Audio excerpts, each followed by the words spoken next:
For our second program tonight, we present a very good show called Bright Star. Unfortunately, it was not quite good enough. Bright Star is one of the many shows on radio that came and went very quickly. It lasted only 1 year. But their idea was to use name talent to draw in a good audience. And for their stars, it starred Fred McMurray and Irene Dunn. There's not much that is known about the series due to its obscurity, but do not let this fact detract from your enjoyment of the show. The show is entitled Aunt Sophia, Matchmaker.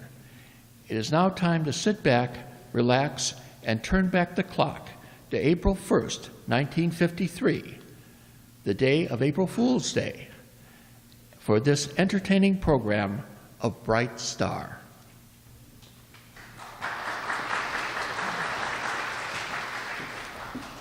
The Irene Dunn Fred McMurray Show, starring Irene Dunn as Susan and Fred McMurray as George.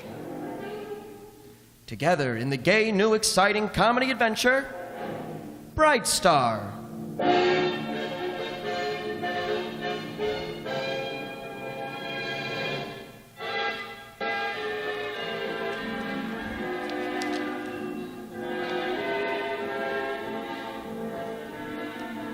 The Irene Dunn Fred McMurray Show, starring Irene Dunn as Susan Armstrong, owner and editor of the Hillsdale Morning Star, and Fred McMurray as her ace reporter, George Harvey.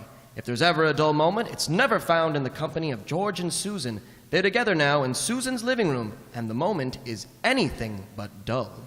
I wouldn't care if you owned every newspaper in the United States and Canada. The answer is still no. I will not write a lovelorn column. Quite a few women have become famous writing lovelorn columns. Well, maybe you haven't noticed, but I happen to have a Mr. in front of my name. And quite a few men have made careers out of solving family problems. Well, that's different, and I wouldn't do that either.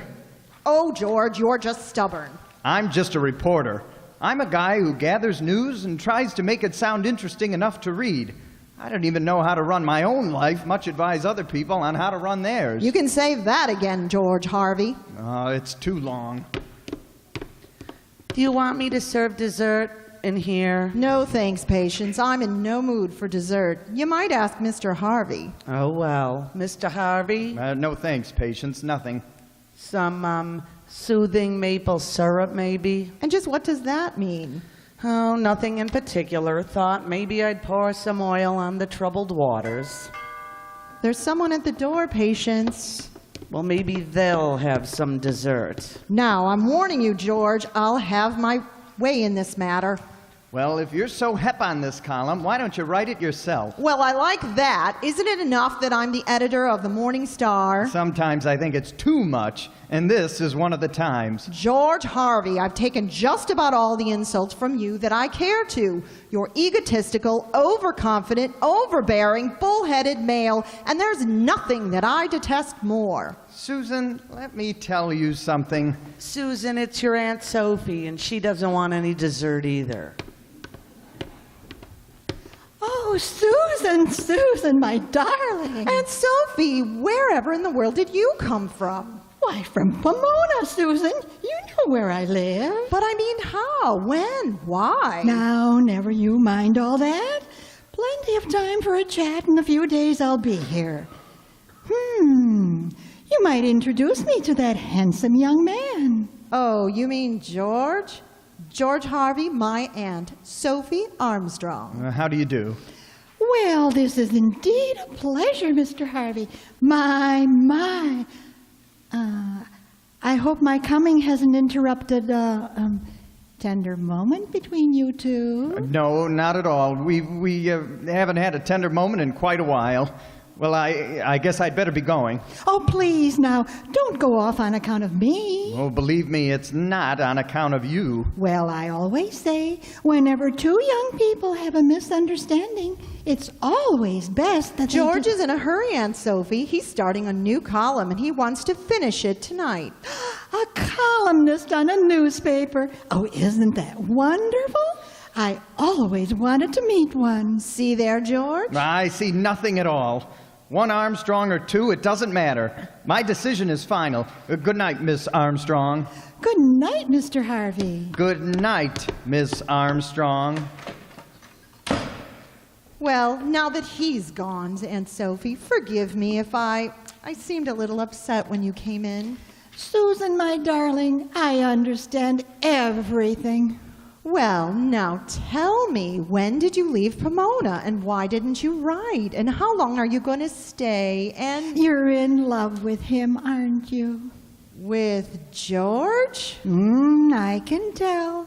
I've never been married myself, but I know more about love than you think. Look, dear, you must be extremely tired. I'll take you to your room and you can rest. Oh, rest indeed. Why, you must think I'm in my dotage. I'm going to sit right here, Susan, and you're going to tell me all about George Harvey. Why, there's really nothing to tell. He works for me, reporter, not a very good one, and I detest him. Really, Aunt Sophie, I'm deadly tired. Good. I'll take you to your room, and you can get some rest.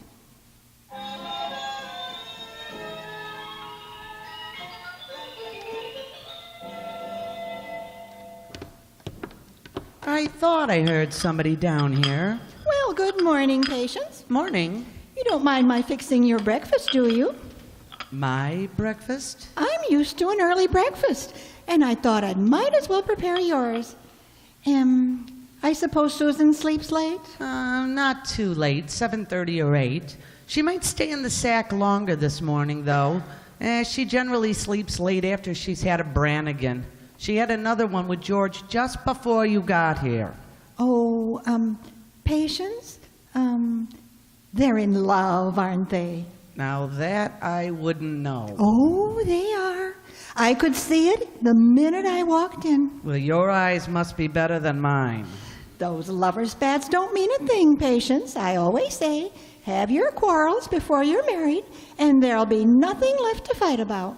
You know, the trouble with Susan and George is their pride. Neither one will budge an inch. You get two intelligent people like that on your hands, and you've got a problem. Oh, it's really no problem, Patience. Not if you know how to handle it. Oh, I wouldn't try to handle it with rubber gloves on a 10-foot pole on each hand. Tell me, what are Susan's plans this morning? Will she go down to the paper directly when she gets up? Well, first she's got to stop at the tax assessor's office, probably take all morning. Well, then, you just tell her not to worry about me. I'll be moseying around town all by myself.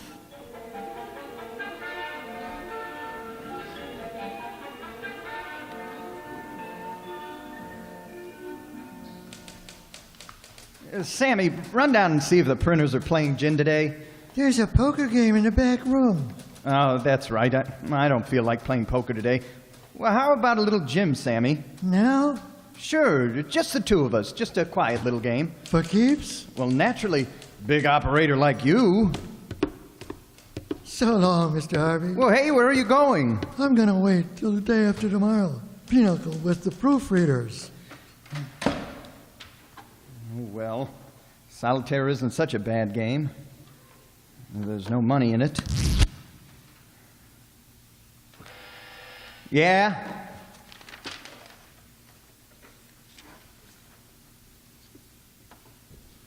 Miss Sophie Armstrong to see you, Mr. Harvey. Sophie Armstrong?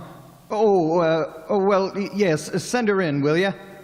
Yes, why she's gone? I knew you'd see me, Mr. Harvey, so I didn't wait. Well, sure, come right in. I sure hope I'm not disturbing your wonderful column. That's the last thing I'd want to do. It won't work, Miss Armstrong. If you're here plugging for Susan's stupid idea, the answer is still no.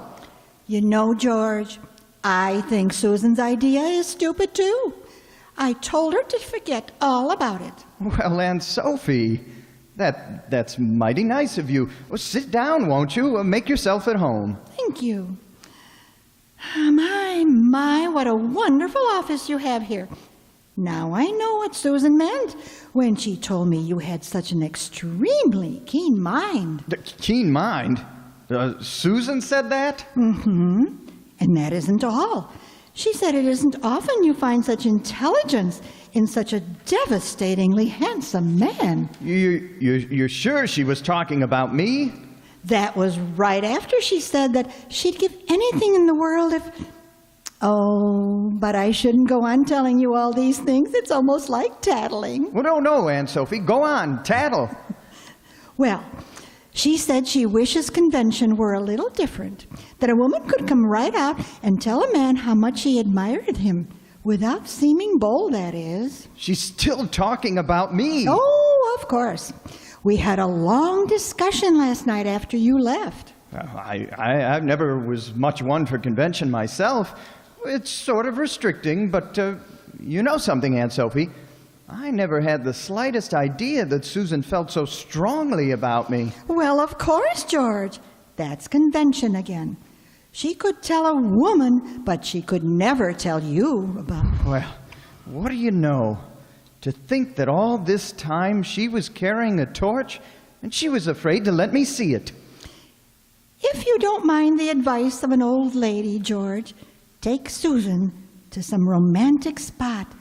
Choose the setting perfectly. Uh-huh. Create the proper mood, and you'll get the biggest surprise of your life. Well, I'll buy that, except for one thing. And what's that? That advice didn't come from an old lady, Aunt Sophie. That's nice of you to say that. Why, it's the truth. If I hadn't met Susan first, who knows? Oh, George.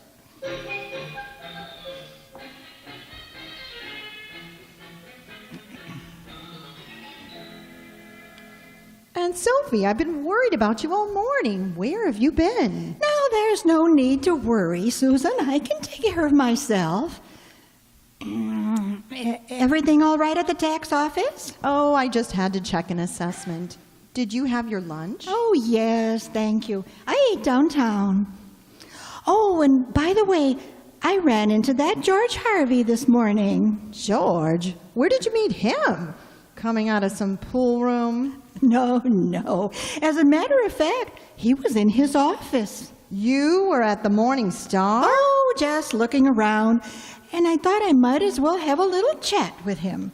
And I'm glad I did. Well, I'm sure you learned a great deal from him. More than I should tell you, perhaps. Doesn't matter, one way or another. All he talked about was you, Susan. I'm sure that if I had such a wonderful man that crazy about me, I'd be a little more receptive. Crazy about me? George? Oh, that's ridiculous. Why? What did he say?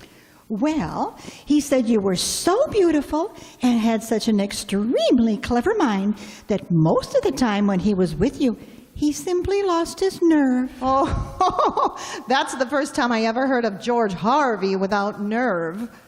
He said I was beautiful? The most beautiful girl he had ever known. George said that about me? I've seen men in love, Susan, and George is a man in love. Somehow it's strange that he never told me any of these things. Well, the dear boy loses his nerve when he's with you. You hold the power. Oh, no, I don't. Perhaps if you gave him a chance to say what's in his heart, you'd hear something very pleasant. Well, after all, I'm perfectly willing to listen to anything he has to say. Of course you are. Pick a spot, some romantic place, and you'll know what to do from then on, because you're a woman, Susan. Excuse me, Aunt Sophie. Oh, of course, my dear. Hello? Well, hi, Susan. Well, how's every little thing out your way? George, it's so good to hear your voice. Huh? Oh, of course. Good to hear yours too, Susan. It got a little lonesome down here without you. I know what you mean. I miss being away from the paper. You missed the paper? Well, you know what I mean. Susan, I was thinking about tonight, the country club. The weatherman says there'll be a moon.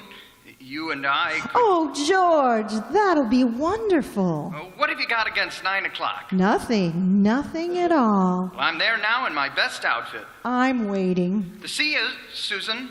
Goodbye, George. It was George, and oh dear, I forgot all about you, Aunt Sophie. Is something the matter? I just made a date with George for tonight, and I can't go and leave you here alone. Oh, now don't you worry, my dear. Just call Patience for me. Oh, Patience. What do you want with Patience? Now, never you mind.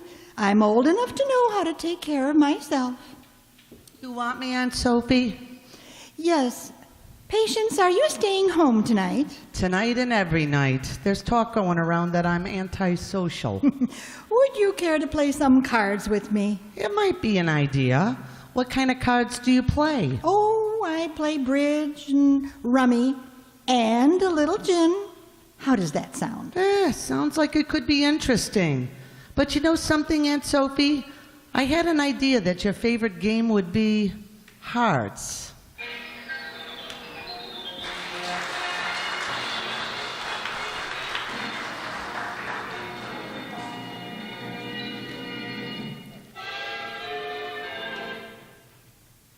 Now, back to our two stars, Irene Dunn and Fred McMurray, and the second act of our story. George and Susan are dancing at the Hillsdale Country Club. There's a soft moon, soft lights, soft music, and they're whispering softly to each other. Oh, this is heavenly, George. Yeah, someday maybe I'll be a member here. Then I won't appreciate it so much. How did you get in tonight? A guest of a member. I'm glad you know a member, George. Nice guy. Too old and dyspeptic to use his membership, though. You'll never be old dyspeptic, George. Yeah, you can't tell about that. Even now, I run into days when I can't eat more than 4 meals. Well, that's it, I guess. Back to the table, little lady. Right back where we started from. Well, how about something to eat, Food? Oh, who needs food on a night like this? I just feel like humming on a night like this. I guess I feel like humming too. There's nothing like humming, I always say. Nice here, Yes, it really is. Probably always nice in a place like this. George. Yes, Susan? George, is there anything you want to tell me? Just anything at all? Tell you? I know it's difficult to say what's on your mind sometimes, but don't feel that way now. Oh, there's nothing on my mind. It's a blank. Just having fun, that's all. Oh, I overpower you, don't I? What was that again? Maybe it's my extremely clever mind, isn't it? Your what? Think of my beauty, George. Maybe that'll help. Help what? Oh, now look. You can carry this timid little boy routine too far. How stupid can you get? Stupid? You certainly change your tune fast. What tune? Well, this morning I had an extremely keen mind, according to you. Now I'm stupid. I never said any such thing about your mind. Now, wait a minute. We're getting off on the wrong foot, Susan. Look, I'm willing to let down convention so you can tell me about the torch you've been carrying for me. I've been carrying a torch for you? Well, that's what Aunt Sophie said. Aunt Sophie? Oh, Aunt Sophie! Wait a minute. I'm beginning to see through this. Yeah, I think I'm a little ahead of you. Look, did she give you a song and dance about how I felt about you? Exactly. And she did the same thing to you about me. No, she didn't, miss. How do you like that little busybody? One of the oldest psychological tricks in the world. Well, thank heavens it didn't work on us. Darn right. We're too smart for that little snooper. To think that she'd have the nerve to try to arrange our lives. You know what? I'd like to teach her a lesson, even if she is my favorite aunt. Well, it would serve her right. Hey, Susan, I've got an idea. Does she believe in divorce? Oh, good heavens, no. Perfect. Now we'll let her think the plan worked. Well, then I'll have some kid come in and pretend he's mine and wants me to come back to my wife. And I'll refuse and insist on marrying you, and we'll let her stew in her own juice for a while. Oh, George, that's a great idea. Look, tomorrow night at my house. Check. I'll have everything ready. Well, as long as we're here, how about another dance? Oh, no, I'm hungry now. Let's order. Okay. Waiter!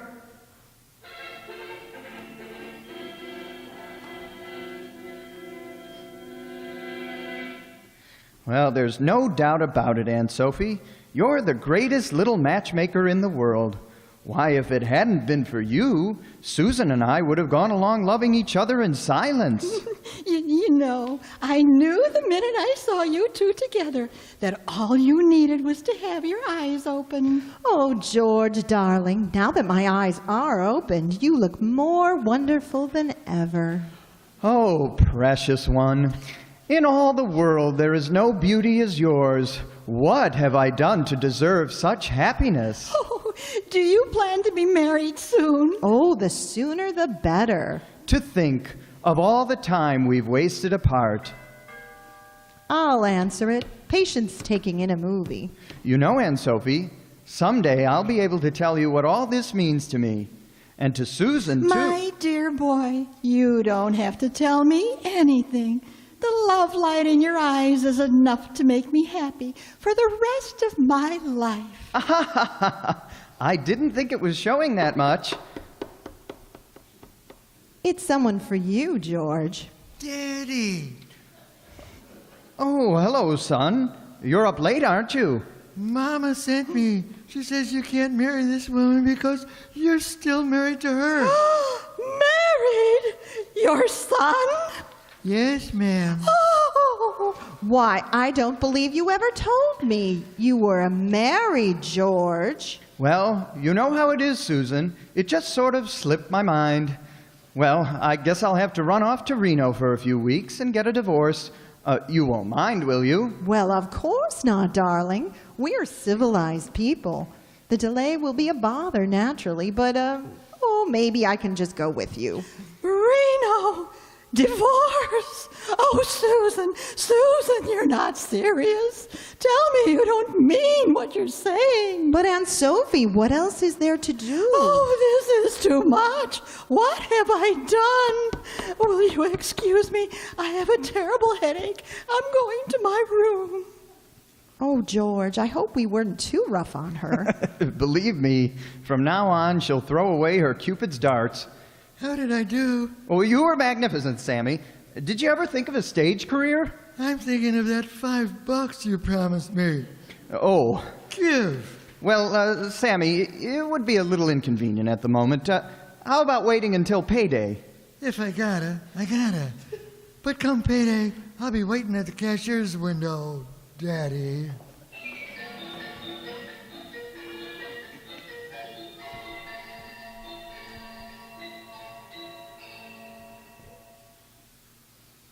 Young man, Huh? Oh, it's you. I've been waiting out here for you, my poor boy. I've had a chance to do some thinking, and I may be able to undo some of the evil I've done. Take me to your mother. My mother? Shh. We don't want them to hear us. I may be able to help you and your mother. But we don't want any help. Every boy should have a father. I got a father. And a father's place is in the home. Well, that's where Pop is. He hardly don't go out at all. What did you say? Oh, I'm getting all mixed up. I don't figure on nothing like this when I said I'd do it. You mean George Harvey isn't your father? Well, Well... Is he? No, ma'am. But don't let them... I see. So this is their idea of a joke. Well, maybe it won't seem so funny when I'm through. Now, here's $5, young man. Promise you won't tell them that you had this talk with me. Well, gee... Promise now? Okay. But this is the last time I'm ever going to try to be an actor.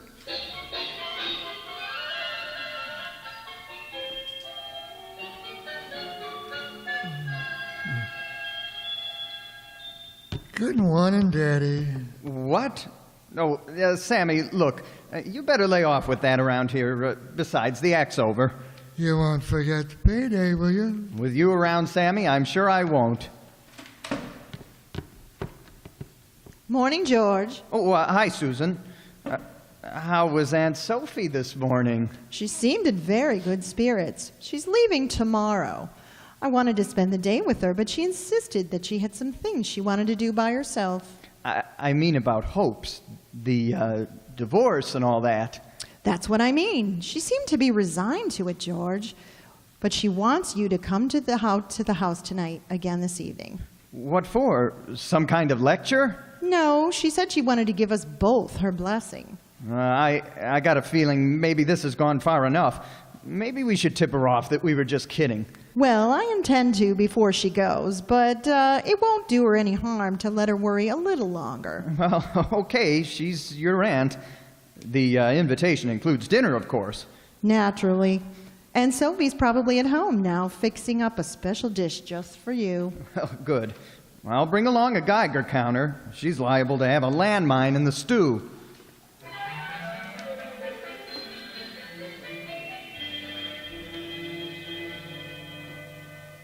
Of course, I can't honestly say that I approve completely, but then this is a modern age, and perhaps I'm just a little behind the times. Well, that's right, Aunt Sophie. Some things are bigger than all of us put together, and this is one of those things. It happens every day, Aunt Sophie. Sure, all over the world. I'll go. Patience is still busy with the dishes. But Aunt Sophie, you don't have to answer. I don't mind a bit. Sounds like she's getting used to the idea. Maybe she's more modern than I gave her credit for. Yeah. Someone to see you, George. To see me? This is a showdown, George Harvey. Last night you promised to come right home from work, and you didn't. Well, tonight I followed you here. Now you've got to make your choice. Oh, now, what kind of gag is this? Didn't you tell people, George, that I'm your wife? My wife? Well, you're nuts.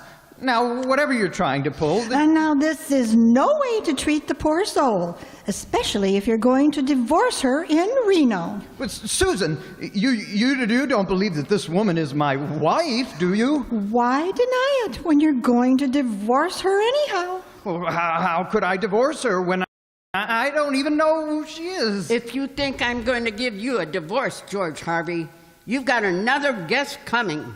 I'll get a divorce myself, and she'll be the co-respondent. Now, wait a minute. You'll do nothing of the kind. I had no idea that he was leading a double life. All right, will you take it easy and let me prove that this dame's a fake? That's no way to refer to your wife in front of the woman you love. Oh, I got the truth. Don't you worry about that. Listen, everybody, let's sit down and get to the bottom of this. Do you want the dessert served here? Why, hello, Myrtle. What are you doing here? How's Herman? I don't think I know you. Patience, do you know this woman? Myrtle, why, of course I know her. We used to work together in the factory. Yeah, and who's Herman? Her husband. Who else? Living? Well, if you want to call it that. All right, Myrtle. Start talking, and it better be good. So it's a gag. I got a call through the employment agency to come out here and make like I was your wife for $25. Who called you? That dame there. She's gone.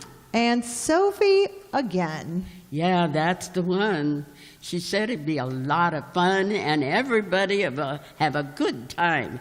So nobody's hurt, are they?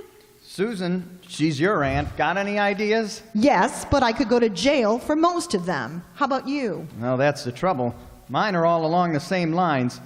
Do you have a straitjacket handy? Oh, George, Aunt Sophie's isn't that far gone. Well, who's talking about Aunt Sophie? I want to slip into one myself.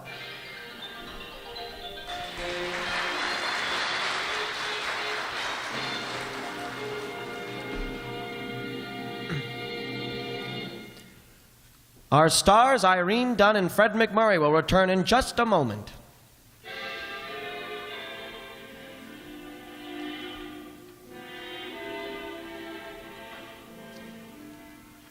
Well, I guess I'd better be going. Just because Aunt Sophie is in her room, supposedly asleep, is no guarantee that she can't make more trouble. George, Yes, Susan? those things that she said we said about each other, we could have said them, couldn't we? Maybe it was the truth all the time, and it took her to see it. Yeah. Well, I guess I'd better be going. George? It would make Aunt Sophie so happy if she thought her visit had done some good. Well, like what? Well, like opening our eyes, maybe? Well, I'm the last guy in the world to disappoint a sweet little old lady. Ready for your eye-opener? Mm-hmm. There. Oh, George.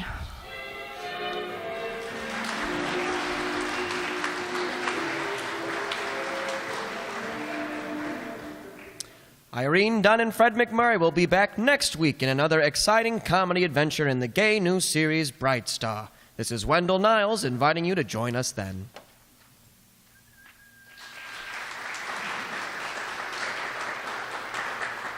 Here's the cast of Bright Star. George Harvey was played by Jacob Palka.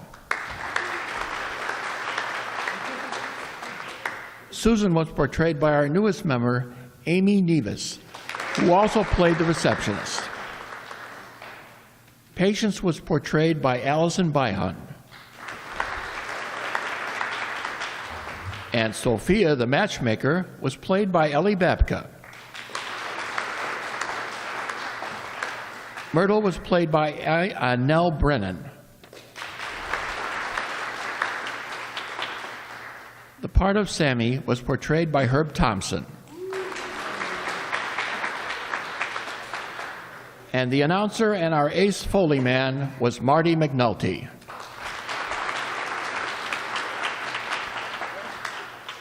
The video and audio were handled by Lorenzo Cordova and John Gelsomino. Special thanks must go to Ellie Babka, who does a tremendous job in preparing the scripts for us month after month. A wonderful job.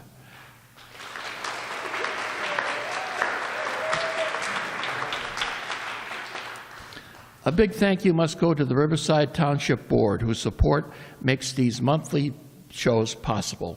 And finally, a big thanks to you out there for being here, who's coming to our monthly performances makes it all worthwhile.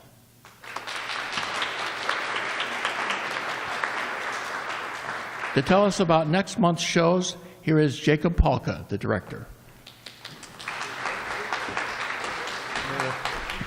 Well, hi, as he said, I'm Jacob, and I'll be directing next month's set of shows, and we have a great program planned for your listening pleasure, mainly because I picked it. And that's going to be March 23rd. That's Friday, March 23rd. We hope we'll all see you there. First up in the sky, look, it's a bird, it's a plane, it's Superman. I wish I was looking at you to see who looked up. If you haven't guessed by now, we're doing an episode from The Adventures of Superman, so you will not want to miss that. We'll also be doing an episode of Life with Luigi. It was a popular comedy series that ran on CBS from 1948 to 1953, detailing the trials and tribulations of that little Italian immigrant, Luigi Basco, and his new life in America, specifically right here in Chicago, Illinois. So we hope you'll all join us next time, Friday, March 23rd, same time, same station. Thanks.